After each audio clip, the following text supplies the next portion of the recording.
on to our lesson for today. So your month was Be Content, but your lesson for this week was about balance, and I love that. I did a little research just for those of you that are new, and I thought this is interesting because it really does tie into the plan. And you aren't just here randomly and by accident, as Tyler said. You're right where you belong. And there is a mission and there is a plan that we're all here to carry out. And that's to bring light and love to this universe so that we get enough light and love here so that we can begin to exchange war and violence for peace and joy. In 1886, Charles and Myrtle Fillmore attended New Thought classes held by Dr. Weeks. Myrtle subsequently recovered from chronic TB and attributed her recovery to her use of prayer and other methods learned in Weeks' class. Contributing to the same philosophy, Charles too began to heal from the painful effects of a childhood accident. In 1889, Charles left his business to focus entirely on a prayer group that would later be called Silent Unity. And in 1892, they penned their dedication and covenant. And I love this. They wrote this down, talked to about it, penned this covenant. We, Charles and Myrtle Fillmore, husband and wife, hereby dedicate ourselves, our time, our money, all we have, and all we expect to have, to the Spirit of truth, and through it, to the Silent Unity. It being understood and agreed upon that the Spirit of truth shall render unto us. I thought this was great. It shall be agreed upon that all that they're going to do, that they're going to give to the Spirit of truth, and in return, it shall render unto us an equivalent for this dedication. Here we go. What else could you want with this? Peace of mind, health of body, wisdom, understanding, love, and an abundant supply of all things necessary to meet every want without making any of these things the object of our existence. And in the presence of the conscious mind of Christ Jesus on this day, December 1892. I thought that was a pretty big commitment. And not only a big commitment, a great demand of what they wanted in return. And this whole message has, of course, been, the New Thought movement began to continue and grow, and other people committed to it. And so in the early 1900s, Alice Bailey was given information about the plan, and I'm going to refer to it as the plan for all of us, okay, from the Tibetan. And over the next 48 years, Alice wrote 20 books, if you can imagine, 20 books of information that was given to him. For those of you that are Alice Bailey students, this is not simple information. If you think the Course of Miracles is verbose and a little different, pick up the Alice Bailey books, right? But from the Rays and Initiations from Alice Bailey, she said, the world today is in the throes of agony, and the moment of greatest development is often the moment of greatest pain. And to those of you who have the inner sight and intuitive comprehension comes the opportunity to lead a despairing world one step closer to the light. The work you have to do is to take the knowledge. Now here's all that any of us can do and have to do. You're to take the knowledge which is yours and adjust. And please remember the word adjust, because that's going to be in my lesson for today. And adjust its application to the world's needs so that the recognition of the truth may be rapid. And then in 1965 to 1972, Helen Schucman was given information through an inner dictation voice, which she identified as Jesus. The information was compiled into 3 volumes and is called The Course of Miracles. And from the Course, the power to do miracles belongs to you. I will provide the opportunities to do them, but you must be willing, ready, and able.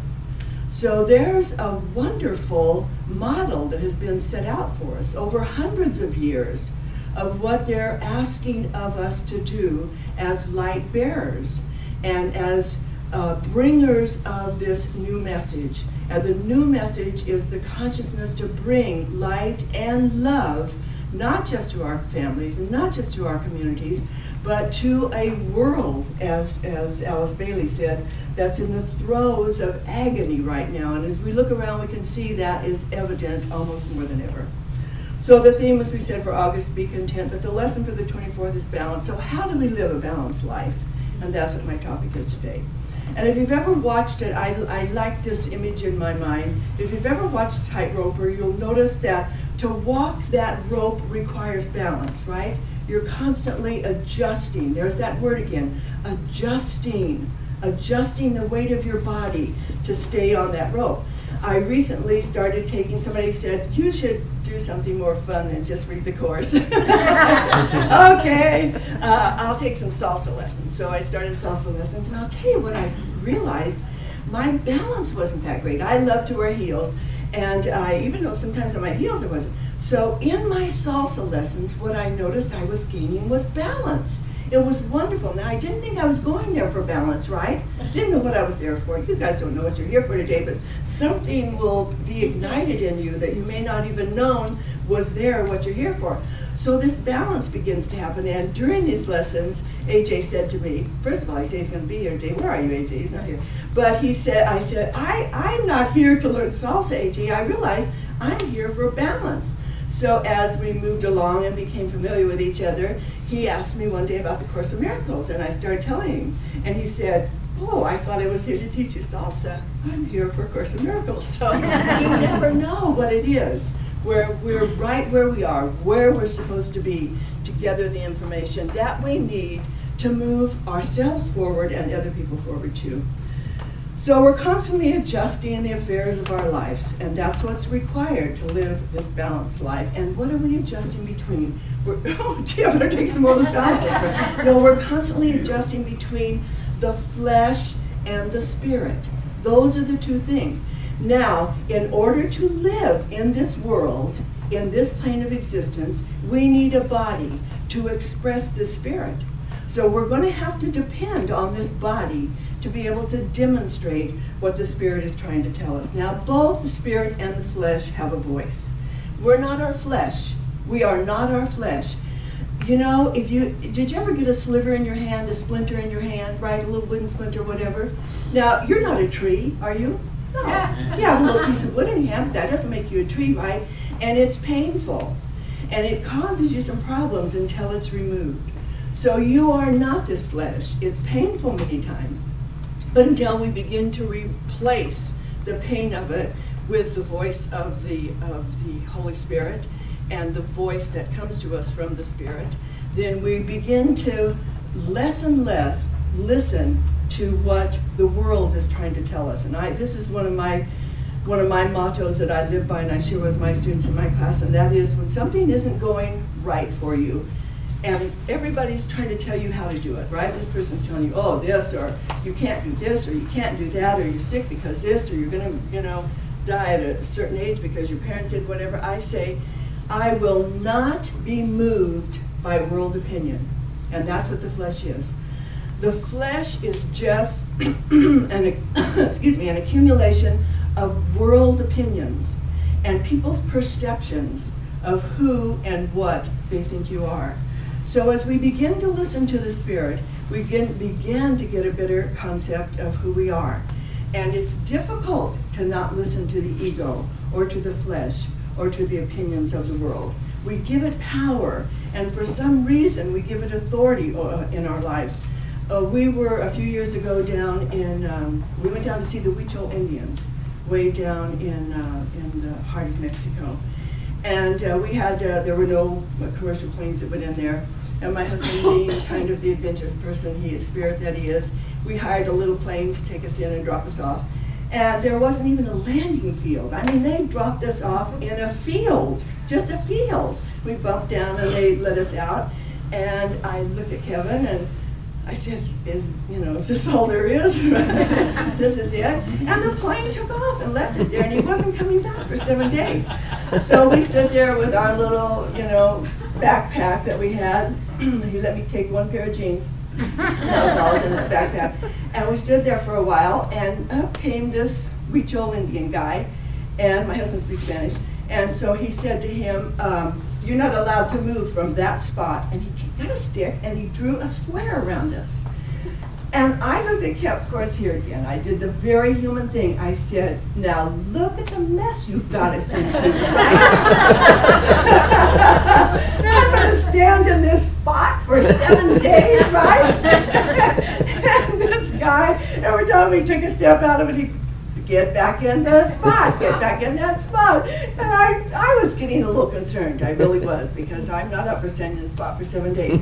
But pretty soon here came another Huichol Indian, and he came over and he said, you know, well, hi, what are you here for? And we told him what we had wanted to investigate while we were there. And he said, well, come on. And Kevin said, that guy says we can't leave this spot. He goes, that's the town drunk. Don't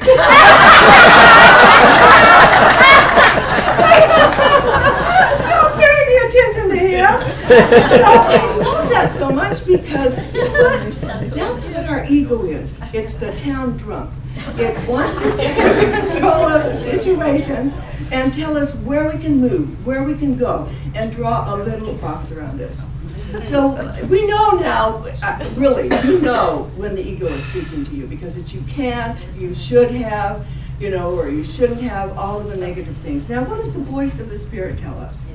The voice of the Spirit tells us we're created and governed and supported by a law of God. And what is the law of God? And I'd like to read from Adam Dickey, because in 1925 he wrote a little booklet called God's Law of Adjustment. And he said, there is a law of God that is applicable to every conceivable phase of human experience. No situation or condition can present itself to our thought which can possibly leave out or be outside the direction of the influence of this infinite law. It is the universal law of love which extends its blessing to all alike. Leaves no one out. That's where the equality of life is. That's where the equality is between all of us. This law does not exclude anybody. And when there seems to be two ways of working out a problem in business or relationships or health, etc., whatever it is, and I know daily we're confronted with things that need to be adjusted and prayed about and meditated about and decided about. And we decide on a way which seems best to us. How can we tell if it's the right way? And most people say that. I had somebody called kind of late in the night, the other night, that was really distraught over a decision that he had made. And he kept saying, I don't know what to do. And I kept saying, you do know what to do. You do know what to do. If we can just get quiet and open our mind and open this new frequency up that we're all a part of, this right action, this law of divine guidance comes in and lifts us to a higher level where we can see something needs to be adjusted. Something needs to be changed. Oh, thank you. Something needs to be changed. And we are given that authority to do so. So when there are times when human wisdom is inadequate to tell us just what is the right thing to do, under such circumstances, pray for divine guidance and then choose that which seems to be in accord with our highest sense of right, knowing that God's law of adjustment regulates and governs everything. And even if we choose the wrong way, we have a right to know that God will not allow us to continue on in the mistake. And that's very important, because you are not going to be able to escape living in this flesh and with this flesh and in this world of world opinions without making some mistakes. And when you do, that is when you are going to have to dig deep within the inside of you to this different frequency and find some kind of enlightenment, a new thought, a new idea that's going to move you from where you're stuck up to where a higher plane of existence, a way of seeing things more clearly. And many times I've found that it's also a way, when I rise up a little bit, I see the person that I was holding unforgiveness to, or whatever I thought they were doing was such a stupid thing, I rise up to a different level and I see it with greater understanding and greater appreciation and greater tolerance for where that person is, because I know if I take enough time to reflect on it, I see I've been there myself. And then you're raised up to have patience and tolerance and understanding and guidance for those people. So knowing that God's law of adjustment regulates and governs everything, and even if we choose the wrong way, we have a right to know that God will not allow us to continue on, but will show us the right way and compel us to walk that way. The effect of the operation adjusts, corrects, governs, and organizes. And this law can be applied to any discordant belief with which we have driven it into a place in our mind. And you know those things get locked into our mind and we can't get them out. And it appears to have a foothold. And resistance to that foothold many times just makes it hang on more tightly. But what we want to do is get in there and replace it with a better idea. And then that idea, which will be an idea of light, lifts that darkness up on its own. We don't even have to do anything to it. We're able to just lift that up so it's unrooted and lifted up out of that foothold in our mind. So we're not responsible for the carrying out of this law. Now this is an important part. In fact, we can do nothing to increase, stimulate, or intensify the action of our operation. So since a word is worth 1,000 demonstrations, I'm going to give you a demonstration. It's going to be worth your money here today. Because I see some of my Course in Miracles students here, so they know this. We're going to take communion. Take one, okay, and put it in your mouth. Yeah. This is antidepressant. Yeah. Thank you. Prozac. It's a Prozac. You're going to be so happy when you leave. If you leave. If you leave, yes. If you want to, they pass those around. Take one if you'd like. They're sugar-free, so. I do. Oh, good. Thank you. Yes. So put that in your mouth and let it dissolve, okay? And as I'm talking, you'll just see that that dissolves. And it dissolves, and your body converts that mint to glucose. And the glucose flows into your bloodstream. And as it flows into your bloodstream, it's called glucose sugar and blood sugar. And that blood sugar then flows into your cell. And then your cell absorbs the glucose and converts it into energy. Now, all of that is going on right now in your body. And like I said, you're not responsible for the carrying out of that law. There's nothing you can do. It begins to dissolve, right? Body takes over and does its work. The same thing happens for prayer and meditation. And I say that is the greatest example and the most wonderful model for how prayer and meditation works. So your body, you speak these words that are light, because when we speak words of affirmation and faith from the Spirit, right, they're infused, they're filled with light. And where does that, what happens with that light? Something happens with it. We're wired, there's a frequency. There's something, this just isn't, idle talk. Something begins to happen. That meditation, that prayer, that affirmation begins to dissolve in our minds. We don't know at what moment it happens. I can tell you, I don't know, could you not resist it? Did you bite your mint, or are you still sucking on it, or whatever, right? There's all kinds of ways to get it to dissolve. But something is happening without you even having to do anything. That is so important for us to prayer. You go into prayer, let's say you go in there with a problem. Here's that word adjust again.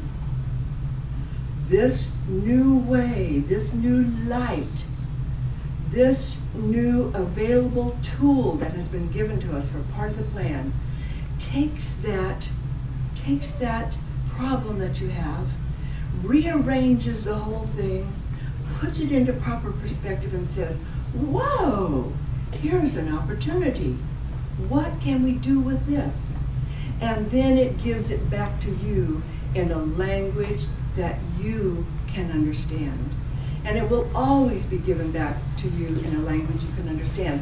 I went by the church this morning by mistake, because I couldn't remember exactly where it was, and I pulled into the first driveway, and that's a Church of Christ, right? I thought, oh, this isn't it.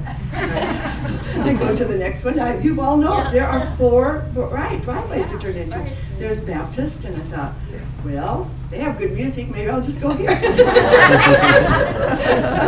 And you could go on down the road. There was a driveway available for wherever you are at your level of acceptance for this plan, for this idea, for this new thing that we are all going to have to do. And nobody's right or wrong about it. I mean, they're just different levels of understanding, right? So when in our helplessness, we reach the point where we see that we're unable of ourselves to do anything, and when we're able to abandon our plans and our opinions and our own sense of what should be done under the circumstances, then God's law will take possession and will govern the whole situation.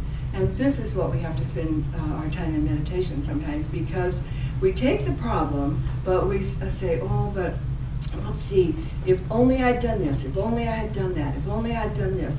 I met with somebody yesterday who was just distraught over something that had happened to his son, and it was not a nice thing. And he had said, oh, if we'd only done this, if we'd only done that, if we'd only done this. And I said, well, let's just keep working it back, okay? What if he'd never been born? And he started laughing. He goes, yeah, I get. So you can just keep working it back and wasting your time all you want. But as Tyler said in his song, you're right where you belong. You have the problems that you have in some way believed in, participated in, and agreed with world opinion on. And so we're going to look at those things.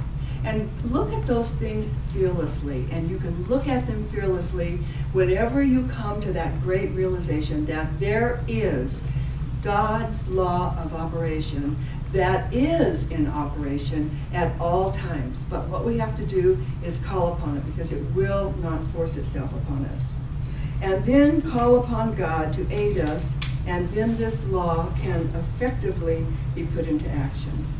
So we cannot hope to work out of this human experience without making some mistakes. It isn't going to happen. It would be great if it did. But as you look back on your life, we've done that linking game sometimes. Oh, if I hadn't been there, this wouldn't happen. If I hadn't been there, this wouldn't happen. But use it on the other side too. Oh, I was there and I met this person. I was there and I met this person. I was there and this opportunity opened up or happened. So those are the positive ways that we can look on this new law of the Spirit. So when we make many mistakes, many times when we make mistakes, we profit by those mistakes. When we are at liberty to change our belief about things as often as new light comes to us. And you will find that you will have to do that. The problem that a lot of us get into is we, here again, get riveted to and invested in the choice that we have made, right? We say, oh, I don't want to give that up, right? But I like the example that, would it be any more difficult for you to change your mind than a great leader of a battle who was leading his troops in the wrong way? If he just kept going in the wrong way and met with a disaster, or if he said, oh, I thought that was the right thing to do at the time I was doing it, but I see this differently now. I have new information that we should take another route. We should go another direction. And when we do that, and when we do that willingly, then these new ideas flow into us of new ways that we're supposed to go. There are, as I said, many ways that you can choose from. My background, I started with science of mind. And from there, I went and stayed with it for quite a while. But we moved back to Pennsylvania. There was no science of mind, or what do they call it now? Not science of mind, we call it something it's a new thought, I guess. These branched off and off and off. And there wasn't a New Thought church in Pennsylvania. So I started going to Christian Science. I stayed with him the whole time I was there. But we did all of the instruction to everything, thought I might want to be a practitioner with him. And then, of course, miracles came on. So, oh, wow, this is what I want to do. So as these new ideas come to us of how we can best serve our community, how we can best serve ourselves by making our lives work, make that adjustment. Be willing to look at a new way. Just be willing to look at a new way. When Helen Schuckman decided to take down the information for A Course in Miracles, that was one of the first things that kind of initiated this information to be given to her. And that was when she and Bill Tefford said to each other, things were terrible. They were both psychologists at Columbia University. There must be a better way. Everybody here is fighting and bickering all the time. There must be a better way. And that moment of yielding to this higher power was when all the information for the Course in Miracles came to her. So in closing today, let's remember Charles and Myrtle's covenant. And today, let's say to ourselves, we hereby dedicate ourselves, our time, our money, and all we have, and all we expect to have, to the Spirit of Truth. In beginning to understand this, and agreed upon that the Spirit of Truth shall render unto us an equivalent for this dedication. And think about that a minute. You're not giving anything up. You're yielding to a better way, to more potential, to more possibility, to greater answers, right? This enlightenment shall render unto us an equivalent. So you're going to get a dividend for your investment, right? You're going to get back peace of mind, health of body, wisdom, understanding, love, and you'll like this one, in and of the world, an abundant supply of all things necessary to meet every want without any of these things the object of our existence. The Course in Miracles says, want it with all of your heart, but if you don't get it, it wasn't the right thing. And that's why we begin to approach things, that there's an abundance of all of these good things for us to be able to work in the light and as the light givers to take this message forward. And I try to anymore ask myself, is what I'm doing going to bless me? Because if Linda isn't happy, the family isn't happy either. So they want to know if it's going to bless Linda, right? Is this going to bless me? Are you doing what you're called to do? Are you doing the will of God? And remember, the will of God is always just to remember. That's the will of God, is just for you to remember you're a child of God. That's the will of God. So am I remembering this in what I'm doing? And is it going to bless somebody else?